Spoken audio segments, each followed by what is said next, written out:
ఇది తింటావా చిన్న మొక్క? మొక్క బిస్కెట్ తింటుందా ఏమో. అయ్యో, నాకు నీళ్లు కావాలి. అరే, మొక్క షెఫ్ అయిపోయింది. ఇది బిస్కెట్ కాదు, వంట చేస్తోంది. స్వాగతం పిల్లలు, మీకోసం మాయా సూప్ తయారు చేస్తున్నాను. అయ్యో, ఆకులు ఎగురుతున్నాయి. సూర్యుడి వెలుగు అంటే మొక్కల సూపర్ పవర్. ప్రకృతిని ప్రేమిస్తే మాయ జరుగుతుంది పిల్లలు. వేరు జ్యూస్ తాగుతున్నట్టు ఉన్నాయి. నీళ్లు ఇలా మొక్కలోకి వెళ్తాయా? అవును పిల్లలు, వేర్లు నీటిని పీల్చుకుని నాకు శక్తిస్తాయి. ఆకులు గాలిని కూడా తాగుతాయి. అందుకే మొక్కలు తమ ఆహారం తయారు చేసుకుంటాయా? సూర్యకాంతి, గాలి, నీటితో నేను ఆహారం తయారు చేస్తాను పిల్లలు. సూర్యకాంతి, నీళ్లు కలిస్తే మొక్కలు ఆహారం తయారు చేస్తాయి. వావ్, మొక్కల లోపల ఇలా మాయా ఫ్యాక్టరీ ఉంటుందా? ఇదే మొక్కలు మనకు ఊపిరిస్తాయి. అందుకే చెట్లు మన ప్రాణ స్నేహితులు. నేను ఆక్సిజన్ ఇస్తాను పిల్లలు, మీరు ఆరోగ్యంగా ఉండటానికి.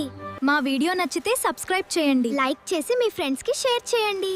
ఇంకా ఇలాంటి మాయా వీడియోల కోసం ఛానల్ ను ఫాలో అవ్వండి పిల్లలు.